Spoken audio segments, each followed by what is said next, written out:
Okay, just to start the four shares, first we will study that what is a company. एक company क्या होती है? एक company is an association of persons who join together and contribute their money or money equivalent things to fulfill just a common goal. तो मतलब क्या होता है, कंपनी में कुछ लोग एक साथ जुड़ते हैं, ठीक है, और साथ ही साथ वो अपने मनी को कंट्रीब्यूट करते हैं जिसको वो किसी एक कॉमन गोल को पूरा करने के लिए यूज करते हैं, ठीक है। इसकी एक बहुत कॉमन सी डेफिनेशन है that a company is an artificial person created by law having separate legal entity with a perpetual succession and a common seal, ठीक है। इस डेफिनेशन में सिंपल थिंग्स हैं कि एक आर्टिफिशियल पर्सन होता है, तो एक आर्टिफिशियल पर्सन जो है ये होता क्या है, तो मतलब क्या है, कंपनी जो होती है इसको एज अ पर्सन हम ट्रीट करते हैं और इसे बनाता कौन है, लॉ। यानी हम एक कंपनी को रजिस्टर करते हैं और उसे एक आर्टिफिशियल पर्सन, मतलब आर्टिफिशियल पर्सन का मतलब क्या है कि कंपनी जो है इसको एज अ पर्सन ट्रीट करते हैं, मतलब कंपनी अपने मेंबर्स से, अपने पार्टनर से हट करके इसकी खुद की एक पहचान होती है, दैट मींस सेपरेट एंटिटी। मतलब कंपनी की अपनी खुद की एक पहचान होती है, कंपनी अपने नाम के ऊपर सारी चीजों को परफॉर्म करती है, लाइक किसी भी चीज को परचेज या सेल करना या जितने भी ट्रांजैक्शंस होंगे वो कंपनी के खुद के नेम पे होंगे with perpetual succession. Perpetual succession मतलब क्या होता है, देखो सिंपल है कि इससे पहले हमने पढ़ा जैसे पार्टनरशिप। पार्टनरशिप में क्या होता है कि एक पार्टनर की डेथ से, रिटायरमेंट से क्या होता है, पार्टनरशिप पे इफेक्ट पड़ता है, बट कंपनी में ऐसा नहीं होता है। Company is based on perpetual succession. मतलब क्या होता है कि कंपनी को किसी भी मेंबर के रिटायरमेंट से, डेथ से, इंसॉल्वेंसी से इफेक्ट नहीं होता है। कंपनी जितने टर्म के लिए और जिस पर्पस के लिए बनाई गई है कंपनी उतने टाइम तक चलती है।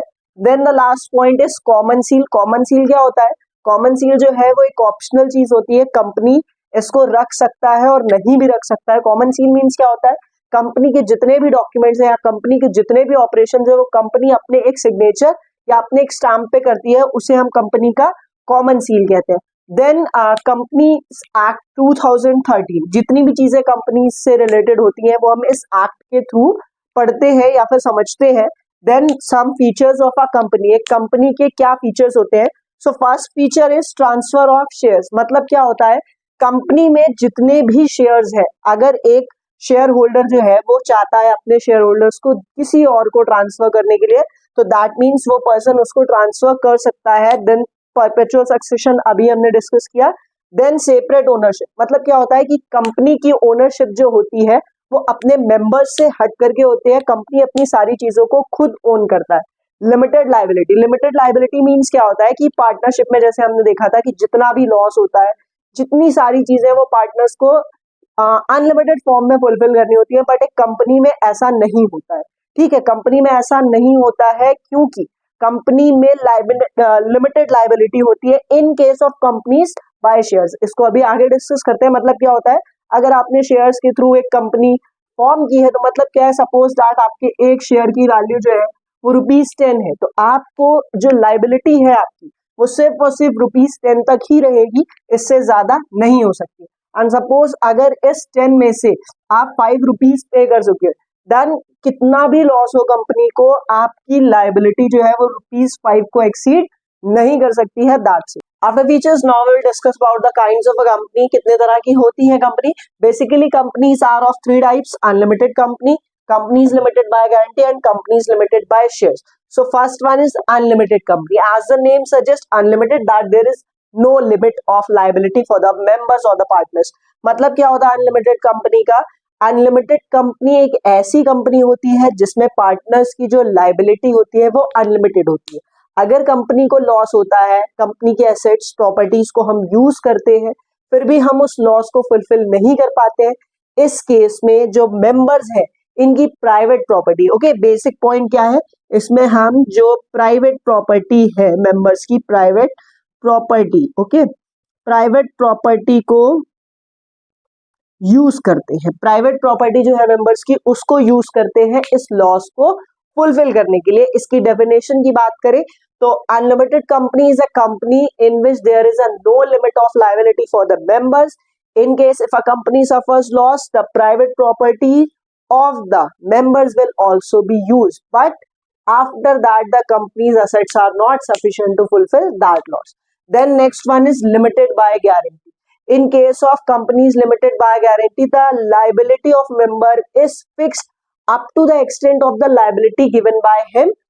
ओके मतलब क्या है, एक ऐसी कंपनी जिसमें जो लाइबिलिटी है पार्टनर की वो उस एक्सटेंट तक फिक्स रहती है, उस अमाउंट तक फिक्स रहती है जिसने की उसने गारंटी ली।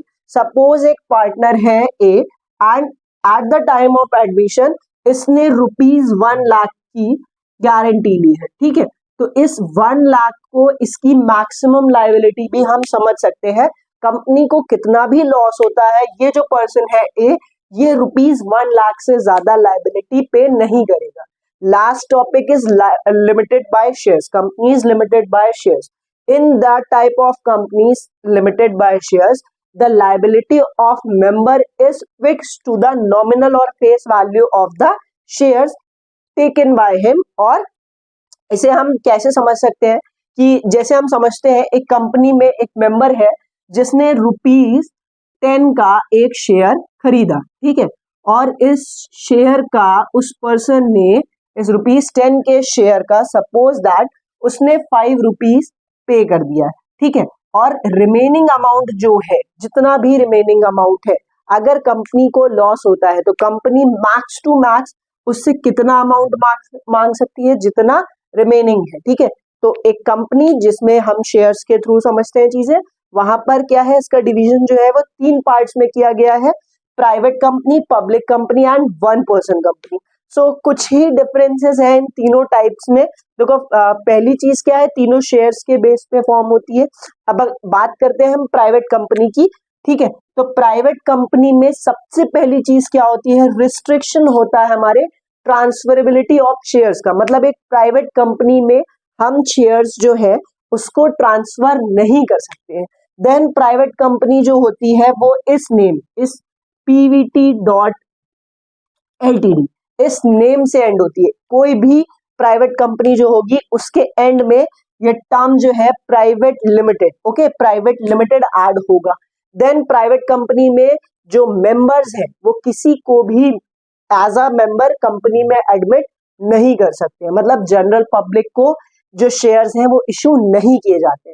बात करेंगे पब्लिक कंपनी की।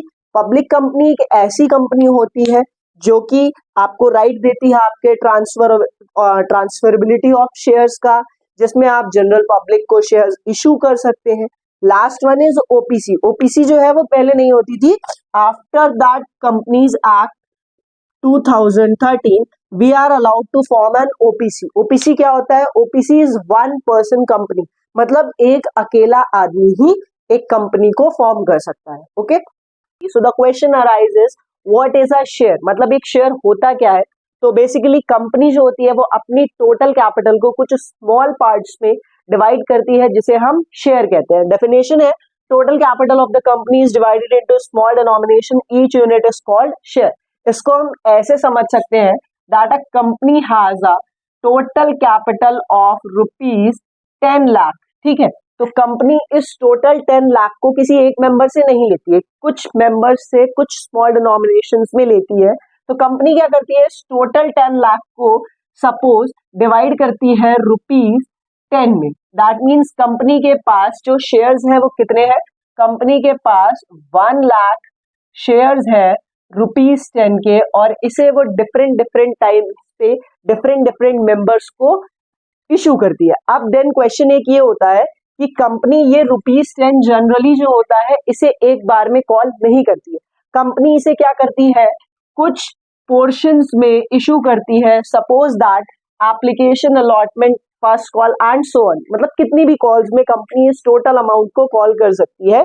देन नेचर ऑफ शेयर्स, मतलब शेयर्स जो है उसे अकाउंटिंग में हम कैसे ट्रीट करते हैं। तो अकाउंटिंग ट्रीटमेंट क्या होता है हमारे शेयर्स का, इसे सेल ऑफ गुड्स एक्ट 1930 के अंडर हम क्या करते हैं, एज अ गुड्स ट्रीट करते हैं। Simply sale of goods act 1930 के अंडर हम शेयर्स को गुड्स ट्रीट करते हैं। दैट मींस मेंबर्स इसे सेल और परचेज कर सकते हैं। देन काइंड्स ऑफ शेयर्स, तो कंपनीज में कितने टाइप के शेयर इशू किए जा सकते हैं, तो section 43 of the companies act 2013 allows a company to issue two types of share. That one is preference and equity. So first we will talk about preference shares. That preference shares होते क्या है? तो preference share देखो, preference मतलब क्या होता है? किसी को एक प्रायोरिटी देना, तो उसी बेस पे preference shares है. preference shares में पहली चीज क्या होती है? इन्हें एक फिक्स, है ना, फिक्स्ड वर्ड क्यों यूज किया है कि प्रीफरेंस शेयर होल्डर्स को एक फिक्स्ड रेट ऑफ प्रॉफिट मिलता है, पहला पॉइंट होता है इनके लिए. दूसरी चीज क्या होती है कि कंपनी के वाइंड अप के टाइम, मतलब कंपनी जब बंद होती है तो पहले प्रीफरेंस शेयर होल्डर्स को उनकी कैपिटल रिटर्न की जाती है.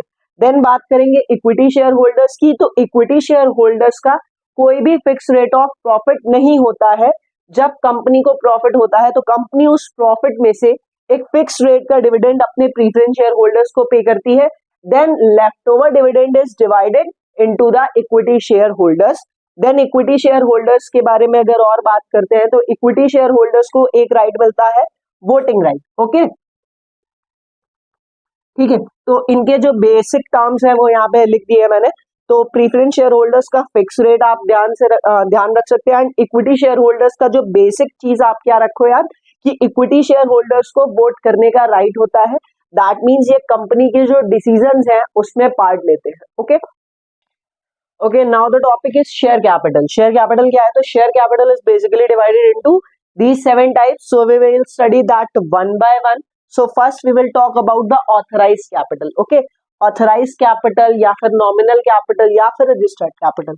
तो ये authorized, nominal या registered capital जो होता है, इसे हम समझ सकते हैं कि एक कंपनी का जो टोटल कैपिटल है, मतलब एक कंपनी अपने लाइफ टाइम में जो मैक्सिमम कैपिटल रेस कर सकती है उसे हम उसका ऑथराइज कैपिटल कहते हैं. ठीक है, सपोज एक कंपनी जो है इसकी ऑथराइज कैपिटल 50 लाख रुपीज है. ठीक है, दैट मींस कंपनी जो है वो अपने पूरे लाइफ टाइम में इस 50 लाख से ज्यादा के अमाउंट को इशू नहीं कर सकती है, शेयर्स के थ्रू कैपिटल रेस नहीं कर सकती है. अब क्या होता है, कंपनी इसे क्या करती है, जनरल पब्लिक में इशू करती है. सपोज इसमें से कंपनी ने ₹20 लाख जो है वो पब्लिक को इशू कर दिया. ठीक है, तो कंपनी ने अपने ऑथराइज कैपिटल में से 20 लाख जनरल पब्लिक को इशू कर दिया. तो that is our issued capital. मतलब कंपनी अपने टोटल कैपिटल में से जितना पोर्शन पब्लिक के लिए इशू करती है इसे हम हमारा इशूड कैपिटल कहते हैं. And the left over is called the unissued capital. Okay, then ये इशूड कैपिटल जो है 20 लाख रुपीस का, कंपनी इसे आगे जनरल पब्लिक के लिए इशू करती है. और कंपनी ने जब इसको इशू किया तो कभी कभी क्या होता है, समटाइम्स इस पूरे अमाउंट को लोग सब्सक्राइब करते हैं, बट समटाइम्स इसे सब्सक्राइब नहीं करते. तो इस 20 लाख का जितना भी पोर्शन लोग सब्सक्राइब करते हैं ना, लोग सब्सक्राइब करते हैं, उसे हम कहते हैं हमारा subscribe capital. And the left over part is unsubscribe capital. Okay, इस सब्सक्राइब कैपिटल में आगे दो पार्ट्स और होते हैं, subscribe and fully paid up. Okay,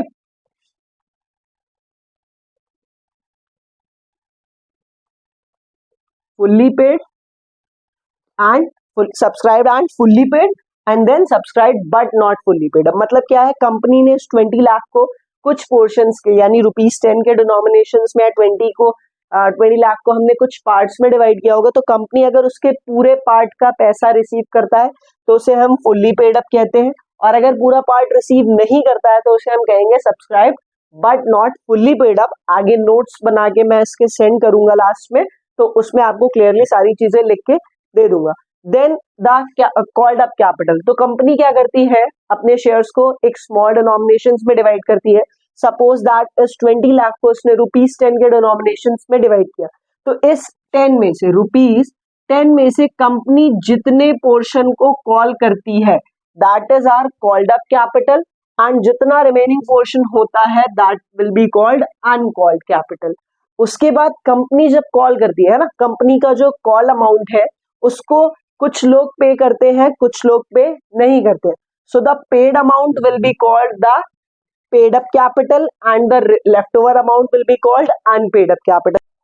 okay, then next is reserve capital and capital reserves. तो सबसे कॉम्प्लिकेटेड यही दोनों टर्म्स होते हैं, ठीक है, reserve capital and capital reserve. Reserve capital क्या होता है, ये सिर्फ एक अनलिमिटेड कंपनी जब लिमिटेड कंपनी में कन्वर्ट होती है तभी हम इसे रेज कर सकते हैं। इसे हम 2 पॉइंट से समझ सकते हैं कि जो ऑथराइज कैपिटल का लेफ्ट ओवर पार्ट होता है उसे हम रिजर्व कैपिटल कह सकते हैं, ठीक है। अब इस रिजर्व कैपिटल को रेज करने का एक और तरीका भी होता है, कंपनीज क्या करती हैं, अपने शेयर्स की वैल्यू को इंक्रीज करती हैं ताकि वो अपने कैपिटल अमाउंट को इंक्रीज कर सके। Last one is capital reserve. Capital reserve क्या होता है कि जितना भी शेयर्स से या अपनी कैपिटल से हमें प्रॉफिट होता है उस प्रॉफिट को, उस एक्सेस प्रॉफिट को हम कैपिटल रिजर्व कहते हैं। एंड इस कैपिटल रिजर्व को आगे हम कंपनी में प्रॉफिट्स या डिविडेंड्स को पे करने के लिए यूज नहीं करते हैं। देन इसके ऊपर एक डिटेल टॉपिक बनाएंगे जिसमें हम रिजर्व कैपिटल और कैपिटल रिजर्व में जो डिफरेंस है उसके बारे में पढ़ेंगे, जहां पर इसको अच्छे से समझेंगे।